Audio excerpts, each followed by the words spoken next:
Well, hello, my teacher friends. Welcome to the Beyond Measure podcast, your weekly shout out of solidarity for studio music teachers. Christina Whitlock here, your host and self-appointed anytime piano teacher friend.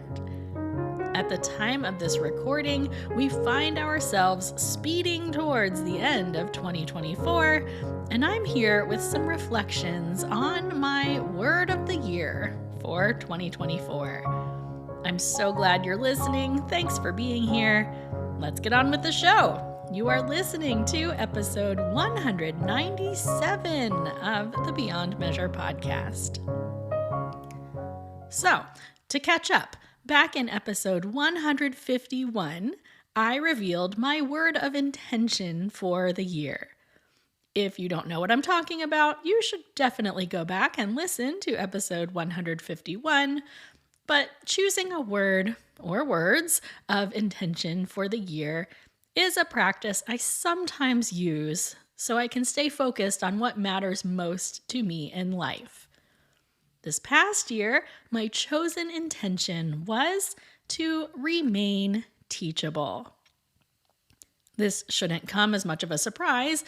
One of my core guiding principles of life is the fact that we are always learning, or rather, that we should always be open to learning.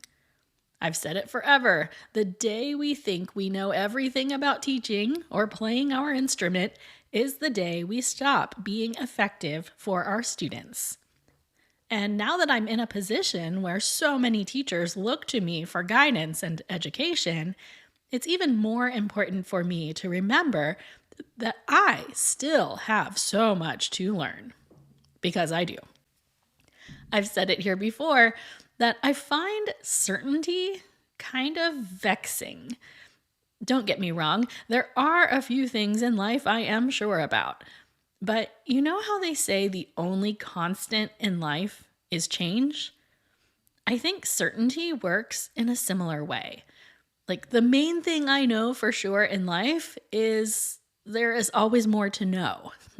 So we rarely know the entire picture of anything. Embracing a teachable approach to life is already pretty central to my nature, but I wanted to double down on that idea this year. And oh boy, just like they tell you never to pray for patience, lest you be bombarded by situations that require a lot of patience, I feel like staying attuned to a posture of remaining teachable has opened me up to an abundance of life lessons this past year. I won't share everything I've learned with you here. A lot of that is better left to my journals, but I wanted to talk about a few lessons learned that I am taking away from this year of remaining teachable. First and foremost, I consider this year one colossal reminder that the work we do and the music we make and the lives that we touch, all of those things are secondary to who we are becoming in the process. Who we are becoming on this journey through our work and our art, that's the point of doing all of this. We constantly remind others how much more piano lessons are than just playing the piano, right? We have lists upon lists of character development and positive effects that come from music study. We know our students are learning more than music in our studios, right? And that's all true. But this year has also taught me that a key component in all of this is how I am growing and developing as well. The impact we have on all these student lives is profound. I believe that, and I take a lot of pride in that. But I'm also learning that it's easy to lose sight of the fact that teaching and performing and writing and podcasting and parenting and all the other things that consume my day, like, those are all worthy pursuits, but more so because they are shaping who I am as a person in this world. It's funny, I've given so much of myself to this profession with the idea of helping others, But in the midst of that, they are the ones who have helped me and taught me. The qualities that I value most in myself, the ones that show up on my best days, patience and understanding and empathy, listening skills, sensitivity, compassion, humility, curiosity, play, authenticity, attentiveness, all of those things that I like to think I am. We sometimes think that we are teachers because we have those qualities, when really it's our teaching that has helped us develop those traits. I've been quietly and slowly writing a book this year. It's the first of several, I hope. And while I hope that this is a project that does ultimately exist in the outside world, and I hope it helps teachers in a big way, I'm also realizing that if nothing else, the person I am becoming in the writing process is reason enough to do it. In 4 years of writing and producing this show, I've learned the profound effect of putting my thoughts and philosophies into writing. And crafting this first book is proving to be the same experience. The painfully slow timeline at which this book is crawling along is teaching me all kinds of things. And I'm sure I will share more of those later when this thing is actually ready to enter the world for public consumption. But I can easily tell you this. My process improved dramatically once I shifted my focus from just getting it done to thinking about who I am becoming in the process of writing. The things we make, friends, are not nearly as valuable as who we are becoming in the process of making them. Another thing I've been taught this year, preparation really matters. Maybe that seems silly to say to a bunch of musicians. Like, obviously, preparation matters. We spend 72% of our lives talking about the importance of preparation, do we not? And yet, I am someone who has always been able to pull things together at the last second. For as long as I can remember, I've done my best work under a short deadline. Call it procrastination, call it being overcommitted, whatever it is, I have been too successful in my lifetime pulling things together in too short of a time frame. And this matters because even when the end result works out favorably, there is a sort of mental baggage left over when it's all said and done. The panic and the negative self-talk that is inevitable as I pull myself together at the last moment is not without consequence. I first started to notice this in my approach to group teaching last spring. I found myself planning less for my group classes and winging it, as they say. And here's the thing. My approach to teaching is very adaptable to what's happening in the moment. So even if I don't have a super clear plan for a class, I really can adapt on the fly in a way that is effective. And yet, it wears me out.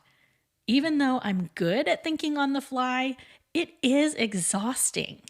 And again, I am learning that the mental and emotional toll this level of improvisation takes on me is worth noting and trying to avoid with better preparation. Here's another example. I really even hate to say this out loud, but you guys always tell me that it helps to know that I am painfully human. So here we go. Last spring, I agreed to accompany my daughter's middle school choir, and it was the first time in 3 years that my schedule allowed me to do it, and her director and I were both so excited. He sent me the music several weeks ahead of time, but I will confess, I did not open it. I consider myself to be a pretty great sight reader, and it was middle school choir music, right? How hard could it be? I can hear you laughing from here. In case you don't know, choral accompaniments can be quite challenging, even in middle school.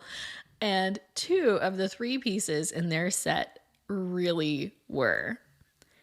Unfortunately, I did not open them until about 15 minutes before I needed to leave for a rehearsal. And I really started to sweat when I realized I was not going to be able to read right through them. I knew I was in trouble. So then I got to rehearsal and I had to play on what I consider to be a toy keyboard with an aux pedal that slips all over the place. And I was sitting on a swivel chair with armrests that I had to maneuver around as well. And there was all these expectations, right? This expectation that I, the professional pianist, was coming to play for the group. Their director is awesome, and he had fully hyped me up to the choir. And I just knew I was sunk. I could have overcome all those other factors, but the lack of preparation is what killed me. Rehearsal was rocky. I confessed that I hadn't looked at the music ahead of time, and I proceeded to play like trash in front of a group of middle schoolers. That was not great, friends. It was very not up to standard for your pal Christina here. Of course, I went home and I got the music in my fingers, and our next rehearsals were fine and the performances went great. But I couldn't mentally get past the fact that the damage was done. And in the end, I had so many mental hurdles to get past, all because I showed up for rehearsal unprepared. I have 2 degrees in piano performance. Like, a middle school choir set is not supposed to be what breaks me, friends. And yet, for a whole host of factors, even beyond what I've already described, it almost did. Here's what's interesting. Even as I reflect on that experience today, there is something incredible about being able to frame it as something I learned this year, rather than something that happened to me this year. And I hope that's what you take away from this more than anything else. As you reflect on your year, instead of tallying up all the things that happened to you over the last 365 days, or naming the highs and lows of 2024, I hope you will ask yourself what life taught you this year. It's like what I'm always saying about the materials we use in our lessons. We use specific materials to teach students how to make music, but the point isn't the materials. The point is the music that results from their use. And similarly, we are not just a collection of life experiences, but we are the person we become as a result of those experiences. When things don't go according to plan, which, let's face it, is pretty much always, I have found it very comforting to be able to say, okay, this is an opportunity to learn something, rather than getting instantly frustrated. Sometimes it's easier than others, but I hope you'll give it a try. All in all, 2024 was a stretch.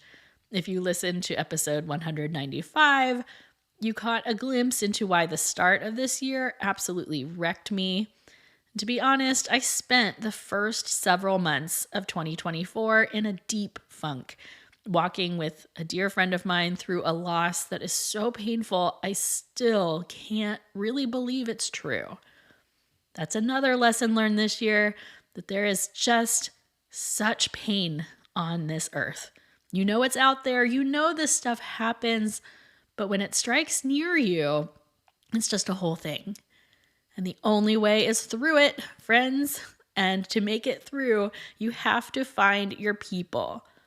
So, on that note, allow me to offer up a toast to you, the faithful listeners of Beyond Measure, who are my people and who show up for me in ways I can't even begin to recount today.